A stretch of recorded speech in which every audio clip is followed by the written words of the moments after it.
Pessoal, tudo bem? A graça e a paz de Jesus. Eu sou o pastor Giovanni, eu estou aqui com a palavra de Deus, a Bíblia Sagrada, a lâmpada para os nossos pés, a luz para o nosso caminho. É uma alegria sempre estar aqui com vocês, trazendo lições preciosas, ensinamentos do coração de Deus para o seu coração. A cada manhã estamos aqui, quase todas as manhãs, fazendo devocionais, ensinamentos preciosos, que eu tenho certeza vão abençoar em muito o seu coração. E hoje continuamos a nossa jornada ao longo do livro dos Salmos. Começamos lá no Salmo 1, já estamos estudando juntos. Hoje vamos adentrar no Salmo 113. Ou seja, começamos lá do Salmo 1, já estamos avançando dia a dia no Salmo 113. Um salmo cujo título aqui na minha Bíblia está: O Senhor, o maior e mais digno objeto de louvor. Salmo 113, de 1 até o 9, diz o seguinte: Aleluia, louvai, servos do Senhor, louvai o nome do Senhor. Bendito seja o nome do Senhor, agora e para sempre. Do nascimento do sol até o ocaso, louvado seja o nome do Senhor. Excelso é o Senhor acima de todas as nações, e a sua glória acima dos céus. Quem há semelhante ao Senhor, o nosso Deus, cujo trono está nas alturas, que se inclina para ver o que se passa no céu e sobre a terra? Ele ergue do pó o desvalido e do monturo o necessitado, para sentar ao lado dos príncipes, sim, com os príncipes do seu povo. Faz com que a mulher estéril viva em família e seja alegre mãe de filhos. Aleluia. Aleluia. Você pode dar um aleluia. Aí você que está me ouvindo, você que está me assistindo, aleluia. Começa com aleluia e termina com aleluia o Salmo de número 113. Mas que tipo de lições preciosas? Qual é o tema central do Salmo 113? Sem dúvida nenhuma, se nós pudéssemos dar um título a esse Salmo, seria a grandeza do nosso Deus. Como Deus é grande, como Deus é majestoso, como Deus é maravilhoso na vida dos que confiam nele. A grandeza do nosso Deus é o tema desse lindíssimo salmo. São 9 versículos para abençoar o nosso coração. É interessante que esse salmo dá o início ao Halel, ou seja, ao aleluia dos judeus. O salmo 113 é o salmo 118 formam o Halel egípcio, ou o louvor egípcio, que era entoado pelos judeus nas ocasiões das principais festas religiosas: a festa da Páscoa, a festa das semanas, a festa dos tabernáculos. É interessante que o Salmo 113 e o 114 eram cantados antes da refeição da Páscoa, e os Salmos 115 a 118 depois da refeição. Como uma referência a egípcio, deve-se aqui ao fato de a primeira Páscoa ter sido celebrada lá no Egito, conforme nos ensina Êxodo 12, 21 ao versículo 30.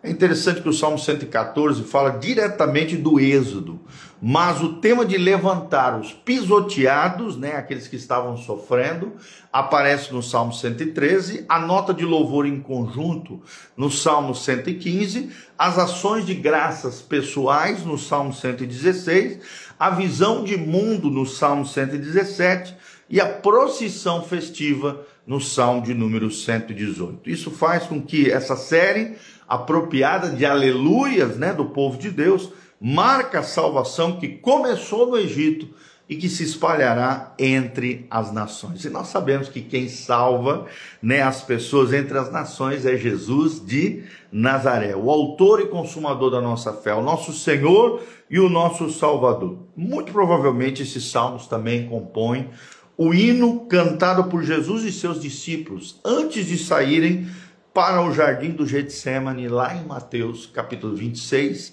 versículo 30, tá bom? Então, em primeiro lugar, o primeiro ponto, nós observamos no texto uma convocação solene. Uma convocação solene do versículo 1 ao versículo 3. Encontramos nesse trecho uma convocação a todos para um culto universal. Em primeiro lugar, vemos quem deve adorar, na parte A do versículo 1. Nós vemos aqui uma ordem para os servos do Senhor louvarem ao Senhor com toda a sua devoção, com toda a sua alma, a ser dada apenas ao Senhor e mais ninguém, mas só ao Senhor. Louvar é uma oferta essencial em todas as festas solenes do povo de Deus. Ou seja, é a mirra e o incenso do louvor subindo as narinas do Senhor lá nos céus. Já o termo servos do Senhor veio a ser uma descrição padrão de toda a comunidade adoradora no período pós-cativeiro babilônico. É o que nós vemos em Esdras, capítulo 5, versículo 11, Neemias 1, 10. Nós vemos que aqueles que louvam melhor a Deus aqueles que o servem melhor. Verdadeiramente o serviço é um louvor a Deus. Vou repetir, o serviço é um louvor a Deus. No segundo momento vemos a quem adorar. Qual é o objeto da nossa adoração? Na parte B do versículo 1. O nome do Senhor é o objeto e não de qualquer outro rei terreno ou líder religioso. Apenas o Senhor deve ser louvado e só a Deus devemos prestar culto, pois nenhum outro nome é merecedor do nosso louvor e adoração a não ser o nosso Senhor. Tá bom? Num terceiro momento vemos quando devemos adorar. No versículo 2 ao versículo 3. É interessante, o louvor deve ser perpétuo, universal, contínuo, cotidiano, diário. Esse louvor vai além do tempo, porque é agora e para sempre, conforme diz o texto sagrado. E também além do espaço, porque fala do nascimento ao ocaso, do leste ao oeste. Os adoradores são parte de uma vasta companhia que se estende além da imaginação do tempo e no espaço, conforme convém a soberania de Deus entre a terra e o céu. É interessante que a compreensão mais completa desta visão só veio através do ministério de Jesus, através da proclamação do evangelho por todo o mundo, para que sejam salvos através de Jesus de Nazaré. Tá bom? Segundo pontinho que queremos trazer para você, vai do versículo 4 ao versículo 6, um trono glorioso. Um trono glorioso, versículo 4 a 6. Ou seja, qual é o motivo do louvor? Os versículos anteriores, eles nos mostram isso. E vemos aqui que o motivo do louvor é exaltação, glória e a grandeza do nosso Deus. Num primeiro momento, vemos o mais elevado na terra. O nosso Deus é o mais elevado na terra, é o que diz a parte A do versículo 4. O Senhor é mais elevado que os mais elevados homens, e é elevado não apenas entre algumas nações, mas acima de todas as nações é o nosso Deus. É excelso não apenas entre as nações, mas sobretudo acima de todas as nações, porque Jesus Cristo é o Senhor dos senhores, é o Rei dos reis, é o Todo-Poderoso, é o Criador dos céus e da terra. Num segundo momento vemos que o nosso Deus, que tem esse trono glorioso, é o mais exaltado do céu. Ele é o mais exaltado no céu. Vemos na parte B do versículo 4, ou seja, os próprios céus quase se perdem de vista abaixo do Senhor. A sua entronização é tão elevada que ele precisa se abaixar para ver o céu e a terra. É interessante que a glória do Senhor não pode ser exibida por todo o universo visível, nem mesmo pela pompa solene dos exércitos angelicais. A sua glória está acima de toda concepção, de toda imaginação, de todos os céus. No terceiro momento, vemos o Senhor incomparável. O Senhor incomparável. No versículo 5 do Salmo 113, quem é semelhante ao Senhor, o nosso Deus, cujo trono está nas alturas? Ou seja, Deus é incomparável em seus atributos, em suas obras, em suas maravilhas. Só Ele é autoexistente, infinito, imenso, eterno, imutável, onisciente, onipresente, onipotente, transcendente, soberano. Só Ele é o Criador, o provedor, o Redentor. O profeta Isaías pergunta o seguinte: com quem comparareis a Deus? Ou que coisa semelhante confrontareis a eles? Lá em Isaías 40, versículo 19. E o próprio Deus pergunta: a quem, pois, me comparais para que eu lhe seja igual, diz o santo? Lá em Isaías 40, 25. Hoje Jesus Cristo, o Rei dos Reis, conforme diz Apocalipse 19:16, ele está exaltado acima de todos os céus, é o que diz Efésios 4:10 e Filipenses 2, de 9 a 11. No quarto momento, vemos o observador universal. Deus como observador universal. É interessante que não é a transcendência de nosso Senhor que cativa o salmista, mas sim sua disposição de se inclinar e de prestar atenção nos simples mortais, que nem sempre, infelizmente, o reverenciam e dão a ele a glória e a honra que o Senhor merece. Resta afirmar, portanto, que o trono de Deus não é apenas o trono de glória, mas também um trono de graça, conforme se pode ver nos versículos que se seguem de 7 a 9, que é o nosso terceiro pontinho. Salmos de 7 a 9, Salmo 113, nós vemos as ações poderosas do Senhor. Esses versículos olham para trás, né? Lá para o cântico de Ana, em 1 Samuel 2:8, e ele traz de volta essas palavras de Ana, né? Exaltando o Senhor. Num primeiro momento vemos o Senhor exalta o humilde. No versículo 7 e 8 fala sobre isso, ou seja, o Altíssimo cuida dos mais humildes e daqueles que se humilham diante dele.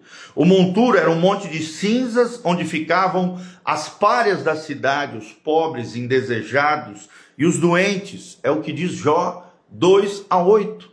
O Senhor visita os rejeitados, os transforma, os levanta, os honra. É interessante que o Senhor não faz nada pela metade. Quando ele ergue os homens do pó, não ficam satisfeitos, ele não fica satisfeito até que os coloca entre os nobres do seu reino. É o que Deus faz, sentar entre os príncipes. Nós somos feitos para Deus, reis e sacerdotes de Deus, e reinaremos para todo sempre, conforme nos ensina a palavra. Em lugar de pobreza, ele nos dá a riqueza de príncipes, e em lugar de desonra, ele nos dá uma posição mais elevada do que dos grandes da terra. No segundo momento, vemos o Senhor faz fértil a mulher estéril, no versículo 9, para fechar. Ou seja, esse versículo traz à baila a história de Ana, uma mulher estéril, a mãe de Samuel, a quem Deus deu um filho, né? O profeta, o sacerdote, o juiz Samuel, além de outros filhos depois de Samuel. Deus curou outras mulheres estéreis na Bíblia Sagrada, como Sara, Rebeca, Raquel, a mulher de Manoa e Isabel, mulheres estéreis que Deus fez com que gerassem filhos para a glória dele, como milagres divinos, como obras maravilhosas do Senhor. Ter filhos naquela época, até hoje, é uma questão de honra, principalmente para os orientais. Por outro lado, não tê-los é um problema e é uma espécie de emblema de grande maldição.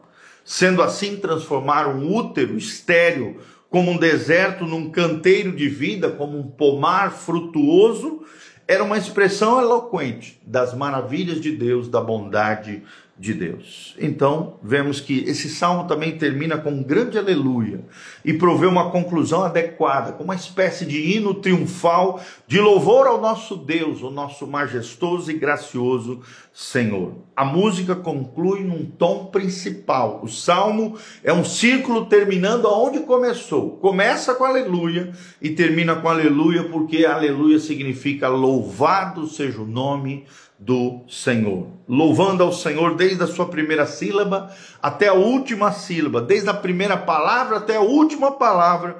O salmo da nossa vida tem a mesma característica e quer jamais conheça uma pausa e uma conclusão. Louvemos, adoremos e exaltemos ao nosso Deus. Então, não há momento que possamos deixar de louvar ao Senhor, porque o Senhor é grande, é maravilhoso. Vimos os 3 pontinhos, né? As ações poderosas do Senhor. O Senhor exalta o humilde, o Senhor faz fértil a mulher estéril. Nós aprendemos num segundo ponto, o trono glorioso de Deus, versículo 4 a 6. Ele é o mais elevado na terra, ele é o mais exaltado no céu. O Senhor é incomparável e o Senhor é o observador universal. E também vimos a convocação solene, o chamado universal a um culto universal de adoração e louvor ao Senhor. Aprendemos a quem devemos adorar, né? Quem deve adorar, que pessoas devem adorar, que criaturas devem adorar, a quem devemos adorar e quando devemos adorar, foi o que nós aprendemos na convocação solene. O título é A Grandeza de Nosso Deus. Então que você guarde isso no seu coração, que você se torne em Deus um grande adorador, alguém que louva, agradece, dá ações de graça diante do Senhor e seja uma bênção para a glória de Jesus. Amém? Isso é o que nós aprendemos no Salmo 113. Espero que tenha sido bênção na sua vida, esse lindo trecho da palavra de Deus. Que o Senhor te abençoe desde Sião, que o Senhor faça resplandecer o seu rosto sobre ti, que o Senhor te encha com a sua paz, a paz que excede todo entendimento. Que o Senhor te liberte de tudo aquilo que te oprime, que você seja liberto, todo cativo seja liberto, seja curado, restaurado, tocado, abençoado pelo Senhor Deus. Que você reconheça as grandes obras do Senhor, as maravilhas de Deus na sua vida, na sua casa, na sua família, e que você se levante de fé em fé, de glória em glória, como um verdadeiro adorador, como alguém que adore ao Senhor, louve ao Senhor em espírito e em verdade, porque é a estes que o Senhor está procurando, verdadeiros adoradores, que o adorem em espírito e em verdade. Amém? Eu sou o pastor Giovani. Não esqueça de dar um joinha, apertar no sininho, apertar aqui nas recomendações para que você receba os nossos vídeos, tanto no YouTube, quanto no Instagram, Facebook, Spotify e todas as nossas mídias sociais, tá? Então, aqui no link de descrição também tem todas as informações, se você sentir no coração o desejo de colaborar com esse ministério pastoral, faça isso, exerça a generosidade, você vai ver o que Deus fará na sua vida. Desde já nós agradecemos o seu carinho, o seu afeto, por você estar aqui conectado conosco. No link de descrição também tem os dias, horários de culto, o endereço da igreja, todas as nossas programações que estão aqui no link de descrição, as nossas mídias sociais, os nossos telefones, os horários de culto, o endereço da igreja. Vem estar conosco, Igreja Casa na Rocha. É bem fácil de procurar, coloca no Google, Igreja Casa na Rocha, tudo junto. Você vai encontrar todas as nossas mídias sociais e também as mídias sociais do pastor Giovani. Nos ajude a chegar mais longe. Por isso, compartilhe esse link com outras pessoas. Deixe o seu nome, de que cidade você está nos assistindo, o que você achou desse vídeo, o que Deus falou ao seu coração ou qualquer testemunho. Deixe no link de descrição aqui embaixo, nos comentários. Nós queremos interagir, ouvir a sua história, ver aquilo que Deus falou ao seu coração e nos alegrarmos junto com você. Se você também tiver qualquer pedido de oração, coloca nos comentários. Nós estaremos orando pela sua vida, pela sua casa e pela sua família. Eu quero também deixar um convite para você. Toda quarta-feira, às 20 horas, na Igreja Casa na Rocha, nós temos o culto da fé. Sexta-feira, às 20 horas, nós temos o nosso culto da juventude, jovens e adolescentes, toda sexta-feira às 20 horas, na nossa comunidade, na nossa igreja Casa na Rocha. E no domingo, 2 cultos, Escola Bíblica Dominical, um culto matinal, às 9 horas da manhã, e às 19 horas temos o culto da família, que é o nosso culto principal. Venha fazer parte dessa família abençoada. Que Deus te abençoe em nome de Jesus. Quero mandar um abraço para Denise, Toninato, Preciosa, o Davi Renan, Deliane José, a Regina Ribeiro. Todos os nossos amados irmãos estão aqui conectados conosco. Que Deus os abençoe. Um grande abraço, beijão do pastor Giovani. Que a bênção do Senhor esteja sobre cada um de nós. Em nome de Jesus. Amém e amém.